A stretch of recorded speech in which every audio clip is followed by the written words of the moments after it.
আসসালামু আলাইকুম। আপনাদের সাথে একটি বিষয় নিয়ে শেয়ার করতে আসলাম। আসলে দেখুন, আমেরিকা, ইসরায়েল আর হয়েছে ইরান যুদ্ধ লাগছে। এটা তো আপনারা সকলেই জানেন, টিভিতে দেখেন, খবরে দেখেন, ফেসবুকে দেখেন, ইউটিউবে দেখেন, ইনস্টাগ্রামে দেখেন, সব জায়গায় দেখেন মোটামুটি। দেখেন আমেরিকা আসলে কতটুক চালাক। তাদের দেশে খেলা হচ্ছে, অথচ এই ব্রাজিল, আর্জেন্টিনার এগুলা আরো আগে বাদ হয়ে যেত। দেখুন, এগুলা আরো আগে বাদ হইতো। এই আমেরিকা রাজনীতিক চাল দেয়া হয়তো হতে পারে, আমার মনে হয় এরকমই হবে। এই খেলাটা টিকায় রাখার জন্য একটা না একটা দল সবথেকে থেকে ভালো, মানে ভালো কি, মানে একটা দল রাইখে দিছে যারা কিনা, যাদের কিনা অল বিশ্বের মানুষ খেলা দেখে, তাদের একজনকে না একজন একটা দল রাইখে দিল।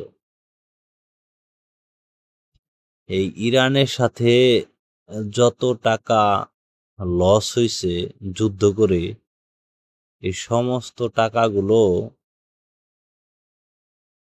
এই আমেরিকা তাদের খেলার মাধ্যমে এই টাকা উসুল করে নিল। আসলে আমরা হইছি বাঙালি জাতি, বাইনচোদ জাতি, মাদারচোদ জাতি হইছে বাঙালি জাতি, যত মল্লকের খানকির পোলা জাতি হইছে বাঙালি জাতি। সব জায়গায় দুর্নীতি আছে, এয়ারপোর্টে, তারপরে আপনার থানায়, তারপর ব্যাংকে প্রবাস কল্যাণ ব্যাংকে বলে 3 দিনের ভিতরে টাকা দেয়। এই যে একটা মিথ্যা কথা। তারপরে আপনার অভদ্র একটা জাতি। অভদ্র জাতি কেন বললাম? তাদের কোনো ডিসিপ্লিন নাই, এক কথা। দ্বিতীয় কথা, এই জাতি,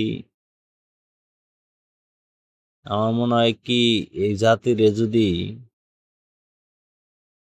পুইরা মায়ের হালাইতো তাহলে মনে হয় ভালো হইতো। কারণ এই সবথেকে থেকে নিকৃষ্ট একটা জাতি সেই বাঙালি জাতি। দুর্নীতি ছাড়া কোনো কিছু তারা শিখে নাই। তারা মায়ের গর্ভে থেকে পইরে মনে হয় দুর্নীতিটা শিখছে। সেটা যেই হোক, বড় অফিসার, ছোট অফিসার, এসপি, ডিসি, এডিসি, মানে এমপি, মন্ত্রী, প্রেসিডেন্ট, যেই হোক, আসলে যারা কিনা দেশকে ভালো করতে চায়, আসলে তারা পারে না। কারণ হচ্ছে গিয়ে এই জনগণ হচ্ছে খুব খারাপ। এই কারণে এই কিছু কিছু দেশপ্রেমিক অফিসার আছে, তারা চাইলেও পারে না। সাধারণত এই প্রবাসীর বিষয় নিয়ে কত দুর্নীতি হইতেছে। এখানে কোটি কোটি কোটি কোটি টাকার দুর্নীতি হয়, স্বাস্থ্য খাতে দুর্নীতি হয়,